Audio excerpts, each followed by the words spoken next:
Have you ever wondered why some leaders inspire while others intimidate? Leadership, as it turns out, isn't a one-size-fits-all concept. It's a complex puzzle with pieces that change depending on the context, the team, and the individual at the helm. Consider this. You've got a team, a goal, and a leader. Now, how that leader interacts with the team to achieve the goal can drastically impact not only the outcome, but also the team's morale and performance. That's where leadership styles come in.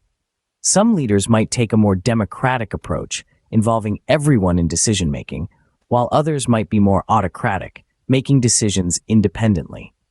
In this video, we're going to delve into the fascinating world of leadership styles. We'll explore their variations, their origins, and their effects on teams and individuals. Remember, it's not about who's right or wrong, but about understanding the impact of different leadership styles. Let's rewind back to the early 20th century, the birthplace of leadership theories. Imagine the bustling industrial era where factories were the heart of productivity. Here, the most common leadership style was autocratic. Leaders were the masters of command and control, making all the decisions single-handedly and expecting workers to follow without question. It was a time when power was concentrated at the top, and the subordinates were merely cogs in the machine. But as we moved into the mid-20th century, the winds of change began to blow. The human relations movement emerged, challenging the autocratic style. This movement emphasized the importance of worker satisfaction. The belief was that happy workers were more likely to be productive workers. Leaders began to understand the value of treating employees as individuals with unique skills and motivations, rather than as interchangeable parts of a machine. This gave rise to democratic and laissez-faire leadership styles, where decision-making was shared and employees were given more freedom and autonomy. As the 20th century drew to a close, new leadership styles began to emerge. Transformational leaders, who inspire and motivate their followers to exceed their own self-interest for the good of the organization, started to gain recognition.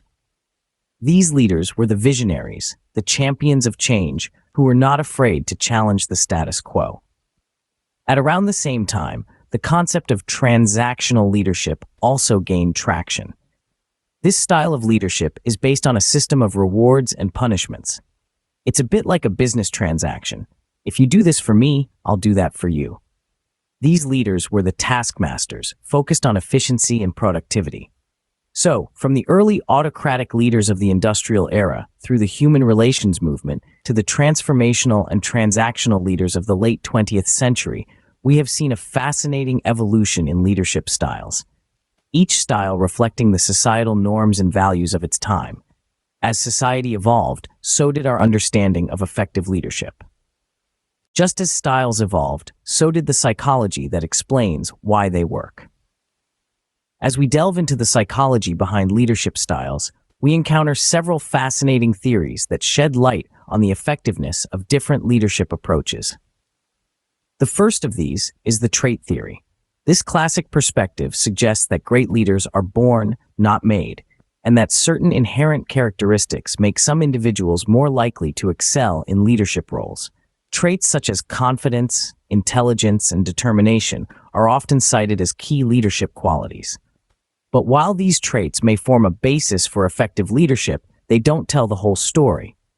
Enter the behavioral theory, which posits that leadership is not exclusive to those with certain traits, but can be learned and developed. This theory divides leadership into two key behaviors: task-oriented and relationship-oriented. Task-oriented leaders focus on the job at hand, setting clear goals and expectations for their team. In contrast, relationship-oriented leaders prioritize the welfare and morale of their team, fostering a supportive and collaborative environment. Both trait and behavioral theories offer valuable insights, but they don't account for the influence of the situation or context. This is where the contingency theory comes in. It argues that the effectiveness of a leadership style is contingent on the circumstances. For instance, a task-oriented approach may work well in a crisis when quick decisions are needed, while a relationship-oriented style might be more effective in a stable environment where team cohesion is paramount. These theories and others have helped us understand why different leadership styles are effective in different situations. They've shown us that there's no one-size-fits-all approach to leadership.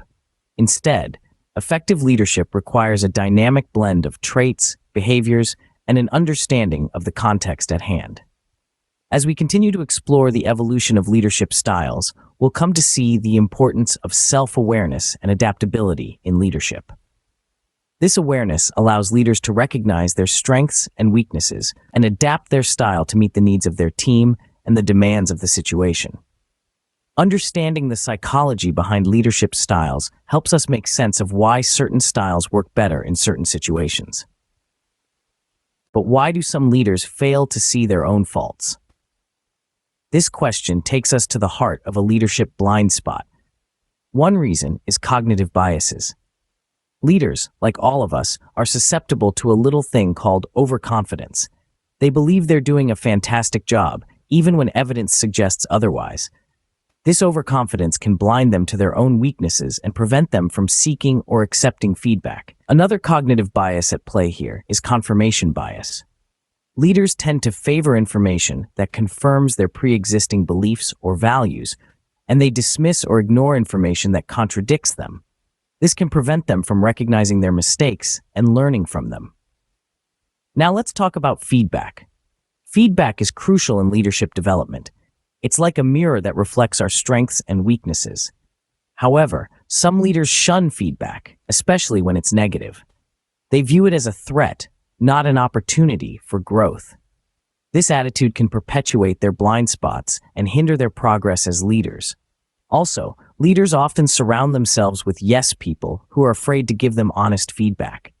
This lack of diverse perspectives can further reinforce their blind spots. So, what can leaders do to overcome these blind spots? They need to be open to feedback, cultivate a growth mindset, and critically evaluate their own behaviors and decisions. Awareness is the first step towards becoming a better leader. Now that we've unraveled the mystery of leadership styles, what's your take? It's worth reflecting on your experiences with different leadership styles. Consider how this newfound understanding could transform your interactions with leaders, or perhaps even shape your own leadership journey. Imagine the impact of these insights on your day-to-day life. Thank you for watching today's video. Don't forget to comment, share, hit like, and subscribe for more thought-provoking content like this.